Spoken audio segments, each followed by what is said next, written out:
Today we take a look at the Togethership alumni and the top 150 football players in Orange County. We zoom in on the ones that started off their season last week in Hawaii and look ahead to the Week 0 games starting this Friday. This is Togethership Sports Network. Hello, I'm Jack Bandura and I'm a class of 2023 Togethership alum and I'm here with Devin Quinn. Hi, Devin Quinn. I'm the founder and head of school here at Togethership. We are going to look at the top 150 list put out by the Orange County Register and zoom in on the Togethership alum. The first alum on the list is put out at 143, which is Cade Hogan, a safety from San Clemente. Cade, when he came to Togethership, was actually a basketball-only player, so it's pretty sweet to see him now dominating on the football field. Cade Hogan, a local of San Clemente, has come up through the ranks. I actually played youth baseball and football with him, and he got his season started off along with a couple other alum in Hawaii this week. They took on, I need to know. Kapala? Papawa, yes, and they took it to them for sure. They got the dub 23-8 alongside Ryan Matheson and Jackson Rex. They held them scoreless for 45 minutes. Their defense really dominated. And San Clemente, coming off a runner-up season in CIF, are looking to really build on that momentum and maybe get the CIF win this year. Yeah, there was actually 6 different Orange County teams that played in Hawaii for double Week 0, I guess you could say. And the Orange County teams won 224-14. Yeah, or something wild like that. Yeah, they really took it to the Hawaii teams, showing that California ball is no joke and it's top tier. Next up on the list is at number 122 is Jake Marin, Santa Margarita safety, who played receiver last year, is transitioning to the defensive side of the ball. Yeah, is he a junior or sophomore? Junior. And you said he's playing defense now? Safety this year. Yeah, he's transitioning. He's a screw loose in the best way, and so it makes sense to me that he's playing defense because he likes to hit for sure. He's a real quiet kid on campus, but when it comes to the football field, it's a different level. Yeah. At 110 is quarterback from St. Margaret's, Kai Letcher. Kai, I think this might be four-year starter on varsity, at least 3, but expecting a big year from Kai. Yeah, he comes in, he brings that experience to the field. St. Margaret's looking to have a good season this year. And at 109 is quarterback from Woodbridge, Waylon Stone. Yeah, Waylon was a freshman last year and took the team to the CIF championship, and I believe won the championship as a freshman. I think they only won 1 or 2 games in the regular season, and then they in the playoffs went on a run and won CIF. Showing that regular seasons matter. As a freshman. As long as you get in the playoffs, you got a chance. Get to the dance. Coming in at 107 is defensive lineman committed to UC Davis from San Juan Hills, Maxwell Porter. Yeah, Maxwell, big year ahead for him. He's one of the leaders on the defensive side and just one of the captains, I'm sure, for San Juan Hills. San Juan Hills, another team that headed out to Hawaii last week, and they absolutely took it to Castle 67-0. And Maxwell also played Pop Warner with him. He was just a smaller kid back then, really quiet.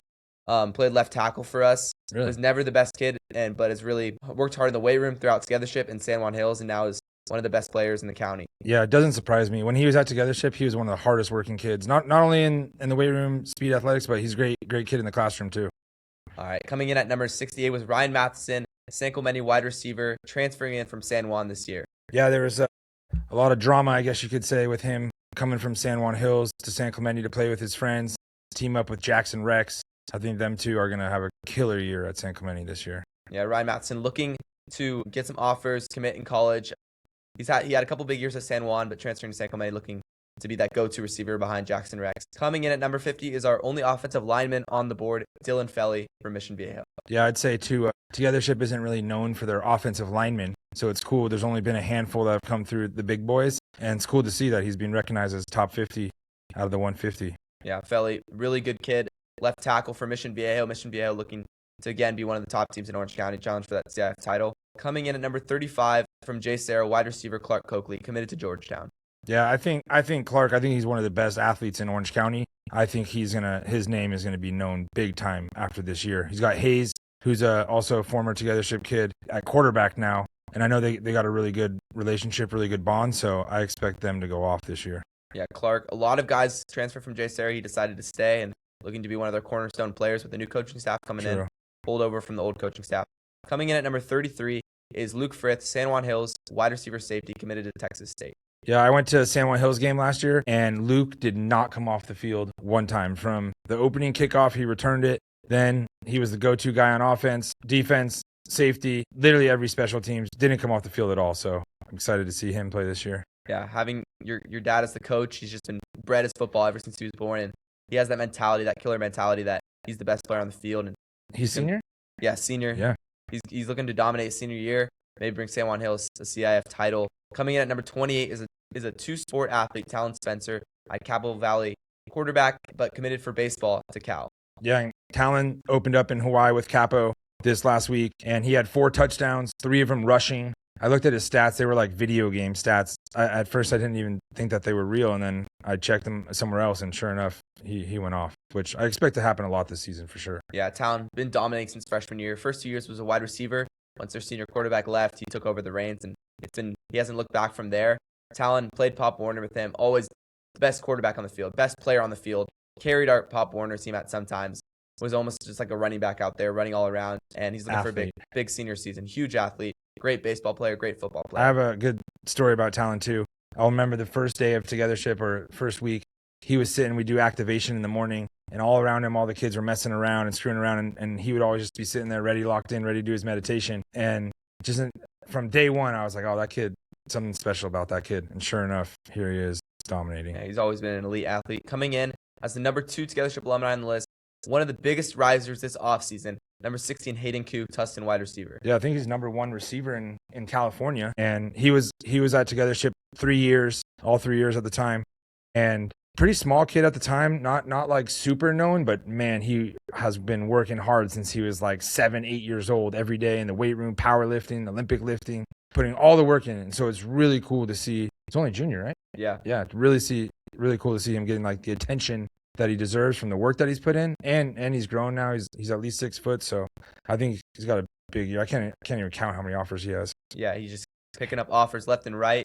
I saw like an interview with Ryan Day that like Hayden Koo was the guy that stood out to him the most. Yeah, I think they offered him at Ohio State. At a tryout, yeah. And then the number 1 Togethership alumni on the list is at number 9 overall, Jackson Rex, 2-way player at San Clemente, committed to BYU. Yeah, and I saw just the other night he had his mission call. Looks like he's going to Brazil to serve his mission. But first, he's got a big senior year ahead of him before he goes mission and then BYU. Yeah, he's looking to repeat and maybe even improve on a season last year that San Clemente had just had a dream season. Unfortunately, it ended with a loss to Los Alamitos, but they're looking to build on that and maybe win CIF this year. Yeah, I know they have Preston Beck, quarterback, who was a freshman last year. So he's coming back as a sophomore. And then adding Matheson, I think, is huge for them because now all the attention can't just be on Rex. They're going to have to respect Matheson as well. So I think San Clemente is going to have a big year for sure. All right, that's the 12 Togethership alumni on the top 150 football players, according to the Orange County Register. Next up, we will transition to this week's football games and predict them and just talk about them in general. All right, our first game on our Friday forecast for week 0 is Tustin at San Clemente. I'm actually looking forward to this game. Out of all the whole schedule of the year, I've had Tustin San Clemente circled because I think it's going to be a really good matchup. And in the game, there's 21 Togethership alumni combined on both. You know, we already talked about Matheson, Hogan, Rex from San Clemente, and then Hayden Koo, and then also Aiden Edwards, quarterback from Tustin. He went to Togethership as well. So that's the game I'm going to be at on Friday night, actually, this week. Yeah, it's going to definitely be a great game. Tustin's got a very good roster. They got a couple D lineman commits, Jeremiah Williams to BYU and John Ione to Washington, alongside top player in the class, Taven Epps, linebacker from Oklahoma. They're looking to build on a pretty successful season, and San Clemente is looking to expand on a CIF berth final last year and win the final this year. Coming up at our number 2 game is Jones coming all the way from Orlando, Florida, playing at reigning state champion Santa Margarita. I know we were talking earlier before we started, but it sounds like Fletch Palmer is going to get the start, and he's Togethership alumni. He moved from, was he Idaho? Came out for his holdback year at Togethership, dominated, put in the work. Next thing you know, his dad's head coach, and he's going to be starting going into his junior year at SM. Yeah, definitely surprising. I know we all thought that Matt Smith was going to get the start. I mean, he came in from Villa Park, got a Vanderbilt commit. But yeah, Fletch Palmer beat him out, I guess. And Santa Margarita looking to build on what was a magical season last year.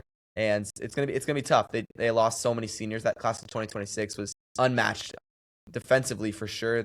They got a whole new defense coming out there, got a good amount of transfers coming in, and they're gonna look to lean on Prime and Isaiah Vandermeer to anchor that defense. And on offense, they actually got a lot of returners out wide. Grant Mosley and Ryan Clark are going to look down to hold out the receiver core. And Lucas Zaniga is definitely going to be a guy to watch. Just got a Kansas offer, committed there, and he's looking to have a huge senior season. Is he tight end? Tight end, yeah. He was disappointed by how his junior season went. Was really looking good, dealt with some injuries, but he's been really working hard in the weight room and is looking to have a great senior season and maybe have SM go back-to-back. They definitely have a much more manageable out-of-conference schedule this year where they can mold together and go into Trinity League looking like the best team out there. Yeah, it'll be interesting having Jones coming all the way from Florida to play for Santa Margarita first game, but can't wait. Can't believe it's here. Yeah, can't wait for high school season to start. Our third game is Sierra Canyon at JSerra. Sierra Canyon lost to SM in the first round of D1 CIF last year. JSerra struggled to make it throughout the season, didn't make CIF, but they got a whole new coaching staff coming in, a lot of new players, and they're looking to start their season off hot against one of the top teams in California. Yeah, I mentioned Hayes Cloutier. He actually left. He was at Togethership, but then last year he played in Texas. Yeah. At one of the top powerhouse out there, did really well. Has come back now, senior year, play back home with his friends. So I'm really excited to see how he's going to do lefty. But Sierra Canyon, JSerra every year, match up first game, and Sierra Canyon's no joke. I always think they should be in the Trinity League is how it feels to me. So we'll see right out the gate how they're going to do. Yeah, they definitely got the athletes to be in the Trinity League, especially when they played Santa Margarita. It was a very physical matchup. They held their own against a team that looked unbeatable. They had the lead going into halftime. Yeah, we're really looking good. And JSerra, they definitely struggled last year, but they're ready. I know Hayes is going to have a lot of. He's gonna really want it this year, going against his former team, Santa Margarita. Can't wait for that matchup. Yeah, I heard that when JSerra was talking about the season, every kid, when they asked him what their goal was, every kid just said beat SM. Yeah, we got October 23rd, SM JSerra. Definitely gonna be a matchup to watch. Our fourth matchup on the week schedule for this week is Chaparral at Mission Viejo. Mission Viejo graduated a bunch of seniors last year, Togethership alumni. They had Luke Fahey, who's now at Ohio State. I see him doing really well. Vance Spafford, University of Miami, and then also running back Devontae Curtis. I think he's at Saddleback actually. Same with Sawyer. But those are all seniors that graduated. So, Mission has a good tradition every year, and big game Chaparral out the gate. Yeah, I'm sure Mission they'll place the guys. They for the last 10 years have just been the best, one of the best. I'd say 20 years since when I was in school, and I graduated in 2004, and Mission was beating everybody around here 60-0. So it's been like 25 years. They've always been the best public school. They're in a new league now with San Clemente and San Juan. So we'll see. They got a little bit of harder matchups this year. Look at Jack Junker. I think he's gonna have a great senior season. Committed to San Jose State. Transferred from SM. Had a great year last year, 1,100 yards. But he's gonna be their guy. He's gonna get the ball all the time. Running back, receiver. He's gonna be the one that's getting the ball all the time. Dylan Felly blocking out at left tackle, and Mission Viejo, they'll be right back. How about for this? Let's just pick. Let's do these. Let's pick them. Let's see who you think are gonna win these. Okay. Those games that we just starting Tustin at San Clemente. What do you got? I'm going San Clemente. What is it? 21 alumni from Togethership there. So I'm going San Clemente. Who do you got? I like Tustin. I like Tustin's roster a lot. They got a lot of good players. I like San Clemente this year for sure, but Tustin's gonna be a tough matchup for them, I think. I agree. I think Tustin's probably favorite. Yeah. We'll make sure we're gonna keep track all season of our pick'em. Yeah, I just think Tustin's athletes out on their defense especially are just gonna be dominant. Who's gonna get a little, maybe find the end zone a little bit, and I think they'll get the dub. I agree. All right, second we got Jones at Santa Margarita. Yeah, I don't know much about Jones coming from Florida, so I'm gonna go SM. Yeah, Jones was in their D2 championship runner-up. They're definitely a good team, but I'm not gonna pick against the Eagles. Former state champions. They got a stacked roster. It's a lot of new faces, and it's gonna take time. It's gonna be a low-scoring burner out, just like Mission Viejo was last year, but I think SM was going to find a way to win. A lot on Fletch, too. We'll see. A lot of pressure. I saw him wearing the number 3 jersey like his dad. Yeah. A lot of pressure. A lot of pressure from the students, for sure. We're going to definitely be holding it to it. Okay. Third game we got is Sierra Canyon at JSerra. I think I'm going to lean Sierra Canyon just because JSerra's got a whole new coaching staff. I saw it with SM last year.